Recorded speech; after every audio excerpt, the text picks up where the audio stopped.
Yo guys, what's up? It's Brian. Happy Saturday for the people that are working. I'm right there with you. For the people that are hanging out with the family, I'll be there eventually. Anyhow, listen, this is a video that you have never seen any of this that I'm going to talk to you guys about ever. Trade companies don't want you to know this. And I luckily found out and used my common sense and was like, oh shit, okay. This is definitely really for the specialty, diesel technicians that work, heavy machinery diesel techs, generator technicians, or industrial, like commercial and industrial technicians. Basically, any job. Number one, I'm going to give you guys some pointers on how in 5 years, now it's been, I guess, 7. Let's be real and honest. It's been 7 years now. In 7 years, starting from not knowing a single thing about electrical or engines, joining, working as an electrical helper, and then becoming a generator technician, going from $14 an hour up to $38 an hour. That was my first company, was $14. The last company I worked for before I completely went on my own and have my own business now, I got to $38 an hour. And I have a bunch of friends that are in the trade, and they're like, dude, what the hell did you do?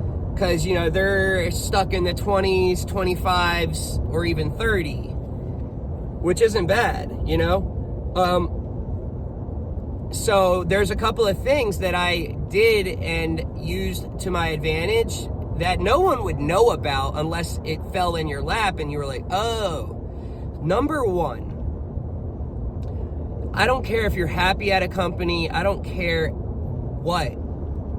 You should always have your resume updated, up to the last job, to your current job.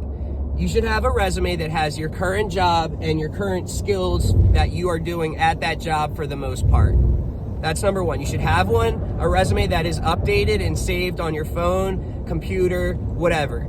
Number two, you should have that resume uploaded on every single job finding website, platform, job finder, what is it called?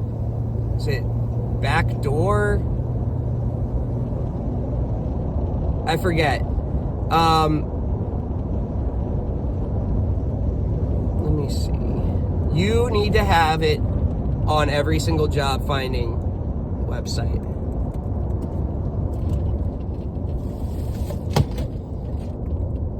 Yeah, let's just look at what's on the side of the road. You guys are ridiculous, I swear to God. Come on, guys.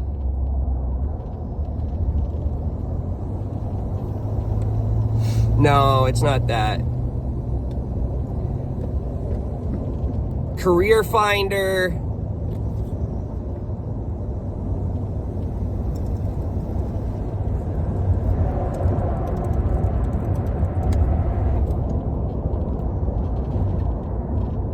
Indeed, Monster, ZipRecruiter,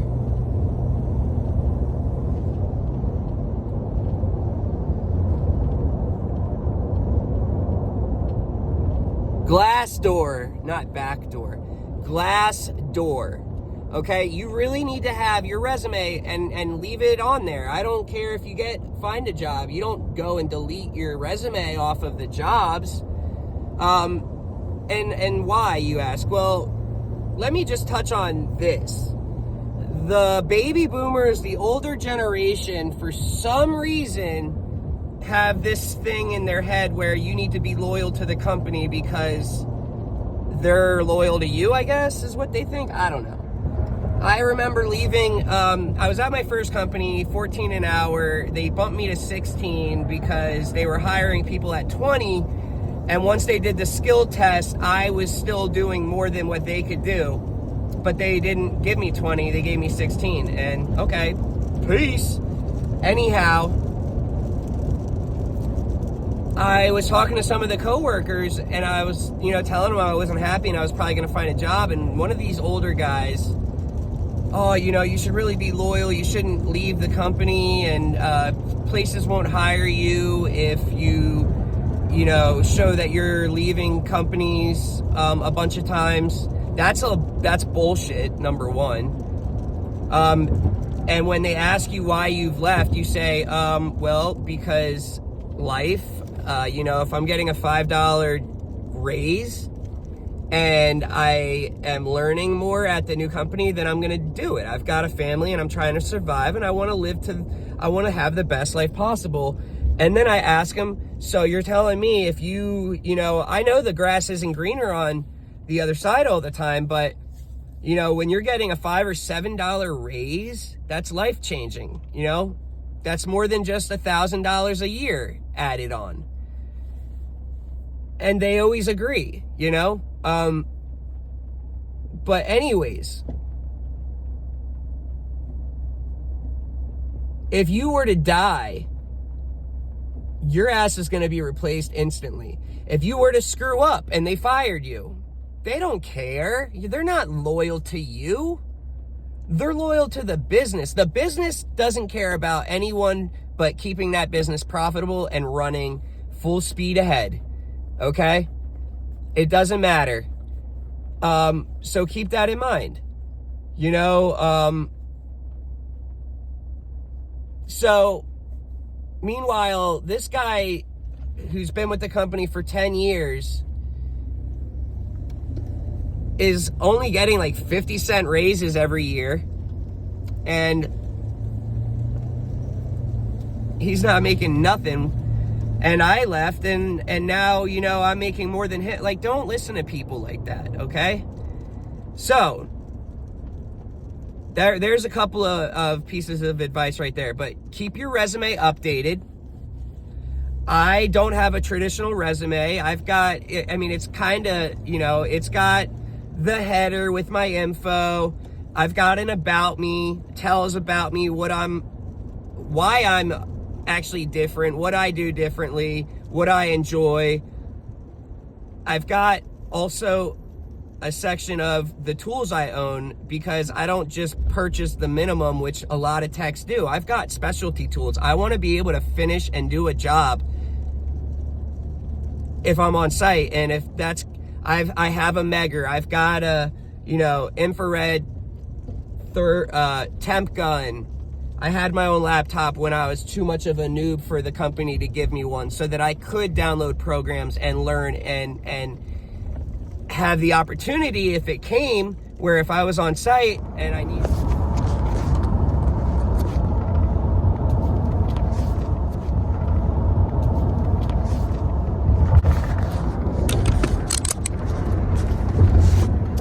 Wagwan, my fellow tradesmen. Wagwan. What's up, guys? Happy Sunday. Hope everyone enjoyed their weekend. This is adding on to the first part. Let me start off where I left off, which was having using my own laptop and having that with me and available. And when I would work with the technicians that had a actual troubleshooting laptop with the programs, I would download the programs that they were using, watch how they were going through the program and whatnot, so that if a situation arose where I'm by myself and I would need to go and use a laptop, I was able to, instead of having to reschedule, bring a different tech out, it was putting me in the position to learn and do the job, okay? Very important. If you're new, I can't stress this enough. This is one of the most important things, is if you're new and you want to learn and you really want to just kick your career in just overdrive, you've got to seek out the most experienced technicians and somehow get the chance to work with them. If I was working as a helper with the best techs, I would make their job easier. I would clean up everything at the end of the day. I said, hey man, go chill out, go relax. I'm gonna clean up here. I would clean up their tools. I would just do all of the beep work I would do, because I wanted them to be like, hey, he works hard and, makes my job easier. I definitely want to work with him. And then that way I can ask questions and learn from them. And that's what I did at every single job I worked at. I was lucky enough to convince, in a way, the senior techs that were the best, and I would be like, dude, tell whichever the boss names was at the time, I say, man, tell him you want to work with me, please, man. Like, I bust my ass and I want to learn from you. And every time I was able to, and I was luckily able to work with like the best techs from each company for like months straight at a time. And it just taught me so much. You really need to be led and shown. It's just the best way to learn. You can talk about something all you want, but until you see it and do it, it's nothing, So, gotta find the techs, the experienced ones, and you gotta get to work with them. If you can't, unfortunately, work with them, get their number and talk to them, be involved, ask questions. I've got the Facebook group, generator engine manual files /support, and the other group, Premier Generators Technicians, I forget. That's not my group, but I asked so many questions when I was first starting off, and they were some real embarrassing and dumb questions, but it built that foundation of knowledge. Like, I really am very, very big on just knowing every single thing. Like, I want to be able to answer the customer completely. And so that means sometimes asking dumb questions to verify logically to myself on my thought process, to just build that foundation of just solid knowledge about the aspects of everything.